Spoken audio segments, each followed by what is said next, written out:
बिस्मिल्लाहिर्रहमानिर्रहीम। अस्सलाम वालेकुम डियर स्टूडेंट्स, वेलकम करती हूँ आप सबको सैमी शेख इंग्लिश एकेडमी में। और आप लोग जैसे कि जानते हैं हमने टेंस स्टार्ट किए थे। टेंसेस में जो सबसे फर्स्ट टेंस था हमारा सिंपल प्रेजेंट टेंस या फिर प्रेजेंट इंडेफिनिट टेंस, वो हम लोग कंप्लीट कर चुके थे। अब हमने स्टार्ट करना है सिंपल पास्ट टेंस यानी कि पास्ट इंडेफिनिट टेंस। तो पास्ट इंडेफिनिट के आज इस वीडियो में मैं फार्मूलाज आप लोगों के साथ क्लियर करती हूँ। फार्मूलाज कुछ इस तरह से हैं। देखिए, simple past tense tells us about the action that takes place in the time period before the present time, यानी कि इस वक्त जो वक्त चल रहा है इससे पहले जो वक्त गुजर चुका है, यानी कि फ़ेल माजी, उर्दू में इसको फ़ेल माजी कहते हैं। तो माजी में जो वक्त गुजर चुका है, चाहे वो कल ही थी या चाहे 1 घंटा पहले ही की बात हो रही है, तो वो वक्त जो गुजर चुका है उसको जनाब हम लोग पास्ट टेंस कहते हैं। और सिंपल पास्ट टेंस में उर्दू में जो पहचान होती है, जब उर्दू में हमारे पास सेंटेंस आते हैं कि आपने इनकी ट्रांसलेशन करनी है, तो जब हम वो ट्रांसलेशन कर रहे होते हैं तो उसमें जो हमारे पास पहचान आती है वो है फ़िक्रे के एंड पे अलिफ आएगा या फिर बड़ी आएगी या छोटी आएगी। ठीक है, वो आया, वो आई या वो आए, इस तरीके से। ठीक है, या फिर उसके बाद नंबर 2 पहचान है था, थे, थी या थी आएगा। नंबर 3 पर है ता, था, ते, थे, ती, थी या ती, थी। ठीक है, मतलब ज़्यादा या कम के लिए ये इस तरह के लफ्ज़ यूज़ हो रहे हैं ना। तो आप लोग बस इतनी चीज़ याद रखिए कि अलिफ बड़ी ए, छोटी ए या था, थी, थे, थी। ठीक है, उसके बाद इसी तरह था, थी, थे से पहले ता अगर आ जाए तो वो भी। और इसके अलावा या था, ये थी, ये थे या ये थी, मतलब जो ऊपर थे लफ्ज़ हमारे पास उन्हीं के साथ आगे लफ्ज़ थे, थी, थे वगैरह आ जाए तो वो भी हमारा पास्ट टेंस में ही जाएगा।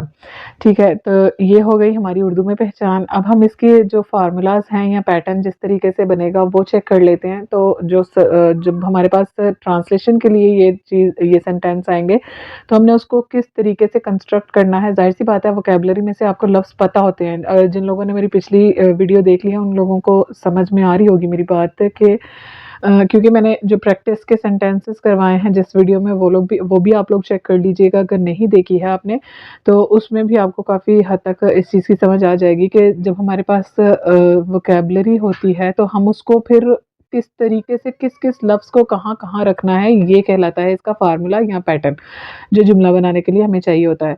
ये चीज़ को हम याद करेंगे, लेकिन ये याद करने के बाद जब टेंसेस जो हमारे ज़हन में पक्की तरह बैठ जाते हैं या समझ में आ जाते हैं, वो सिर्फ़ इनको रट्टा लगाने से नहीं आएँगे, वो इसकी बहुत ज़्यादा प्रैक्टिस करने से आएँगे। और प्रैक्टिस वीडियोज़ भी मैं साथ-साथ दे रही हूँ, आप लोग प्लीज़ उन वीडियोज़ को भी देखिए।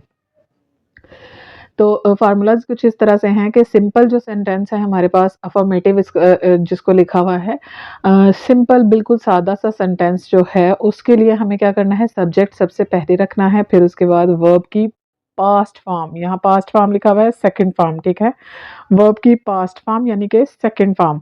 हमने प्रेजेंट टेंस में क्या किया था, हमने प्रेजेंट टेंस में वर्ब की फर्स्ट फॉर्म ली थी और पास्ट टेंस में हम क्या कर रहे हैं, वर्ब की सेकंड फॉर्म लेंगे और उसके बाद ऑब्जेक्ट। ये है सादा तरीन जुमले की जो कंस्ट्रक्शन हमने करनी है उसके लिए पैटर्न। ठीक है, सब्जेक्ट, वर्ब और ऑब्जेक्ट, ये तो एसवीओ हो गया ना। लेकिन वर्ब की कौन सी फॉर्म आनी है, पास्ट फॉर्म। याद रखिए, सिंपल प्रेजेंट टेंस में फर्स्ट फॉर्म, पास्ट टेंस में सेकंड फॉर्म। पास्ट फॉर्म किसको कहते हैं, सेकंड फॉर्म को। आप लोग मेरी जो फर्स्ट वीडियो है उसको अगर देखेंगे तो उसमें मैं फॉर्म्स के बारे में थोड़ी सी डेफिनेशन दे चुकी हूँ। उसके अलावा भी मैं जो वर्ब की फॉर्म्स हैं उनके कुछ अल्फाज भी आप लोगों को बहुत सारे बताऊंगी इंशाल्लाह, जिसकी वजह से आप लोग वर्ब की फॉर्म्स जो हैं वो याद कर लेंगे। और उसके अलावा मैं आपको जहाँ-जहाँ वर्ब की फॉर्म्स किस-किस तरीके से यूज़ होनी है वो भी मैं आपको बताऊँगी। तो we played outside after school yesterday, तो ये येस्टरडे यानी कि कल जो गुज़र चुका उसकी बात हो रही थी। हमने जब ऊपर किया था जो कि था हमारा सिंपल प्रेजेंट टेंस, ये 6th क्लास की बुक है, आप लोग प्लीज़ नोट कर लीजिएगा, ये 6th क्लास की बुक है। जो लोग 6th के स्टूडेंट नहीं हैं उन लोगों के लिए मैं बता रही हूँ कि जब हमने किया था प्रेजेंट टेंस, तो उसमें था हम आज की बात कर रहे थे, यानी कि प्रेजेंट की बात कर रहे थे, तो हमारे पास था we play outside after school every day, हम रोज खेलते हैं। आज रोज की बात हो रही थी, प्रेजेंट की बात हो रही थी, तो हमने फर्स्ट फॉर्म यूज की थी, वर्ब की फर्स्ट फॉर्म यूज की थी। अब ये कल की बात हो रही है, तो कल जो गुजर चुका है उसकी बात हो रही है, तो प्लेड, PLAYED, तो ये जो ईडी है सेकंड फॉर्म आ गई। We played outside after school yesterday, हमने कल खेला था स्कूल के बाहर, आफ्टर स्कूल, स्कूल के बाद, हमने स्कूल के बाद बाहर खेला था कल, जो कल गुजर चुका है तब।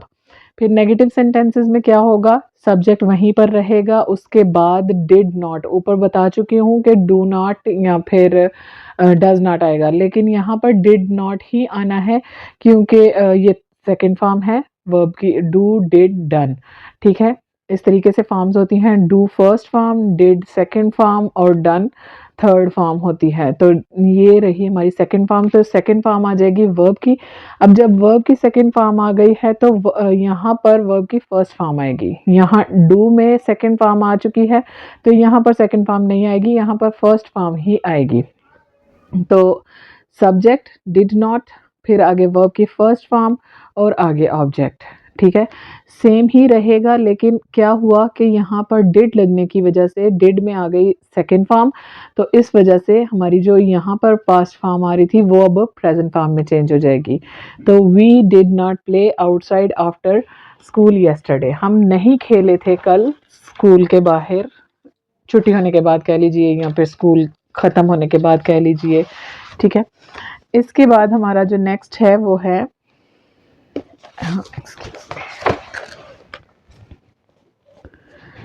Interrogative sentence structure. तो इंटेरोगेटिव में क्या है, डिड सब्जेक्ट, उसके बाद वर्ब की फर्स्ट फॉर्म, वही बात है कि डिड की सेकंड फॉर्म आ गई इसलिए वर्ब की फर्स्ट फॉर्म, और फिर ऑब्जेक्ट। जो डिड था वो हमारा बाहर आ गया फिक्रे से, और सब्जेक्ट वर्ब ऑब्जेक्ट सेम वही रहा जुमला। उसके बाद जनाब जो हमारे नेगेटिव प्लस इंटेरोगेटिव, यानी कि जिसमें नहीं का भी आंसर है और सवालिया भी आंसर है, तो सवाल पूछा जा रहा है लेकिन नहीं में भी पूछा जा रहा है, तो डिड जो है वो सब्जेक्ट उसके बाहर रहेगा, सब्जेक्ट के बाद नॉट आ जाएगा, और आगे से सेम वही के वर्ब की फर्स्ट फॉर्म और ऑब्जेक्ट, ठीक है। उसके बाद जनाब अगला है हमारा इंटेरोगेटिव प्रोनाउन के साथ या फिर क्वेश्चन वर्ड के साथ। प्रोनाउन के साथ यानी हु के साथ आ सकता है या फिर वर्ड के साथ, क्वेश्चन वर्ड के साथ आ सकता है, ठीक है ना। वो क्वेश्चन वर्ड बाहर आ जाएगा, फिर उसके बाद ये यहाँ पर क्या हम खेले थे, ठीक है, इस तरीके से सवाल बन रहा है ना। तो अगर हम इसी सवाल को इस तरीके से करें कि कौन खेला था, कल स्कूल के बाद कौन बाहर खेला था, तो तब आ जाएगा हु, पहले क्वेश्चन वर्ड आ जाएगा हु, फिर उसके बाद डिड, इसी डिड से पहले क्वेश्चन वर्ड आ जाएगा।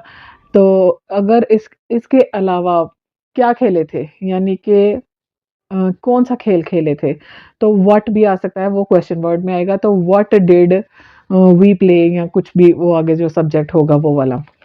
ये प्रैक्टिस में ये चीज़ें समझ में आती हैं। आप लोग please please please practice videos लाजमी देखिएगा, उसी से आप लोगों को ये समझ में आएगा कि प्रैक्टिस में कैसे किस जुमले को किस तरीके से ट्रांसलेट करना है और इसमें क्या-क्या चेंजेस हो सकते हैं। तो आप लोग इसको ज़रूर देखिएगा। इसके बाद जो अगली वीडियो आएगी उसमें हम प्रैक्टिस करेंगे। इस वीडियो को यहीं पर कंप्लीट करते हैं, क्योंकि फार्मूलाज़ की वीडियो है तो फार्मूलाज़ कंप्लीट हो चुके।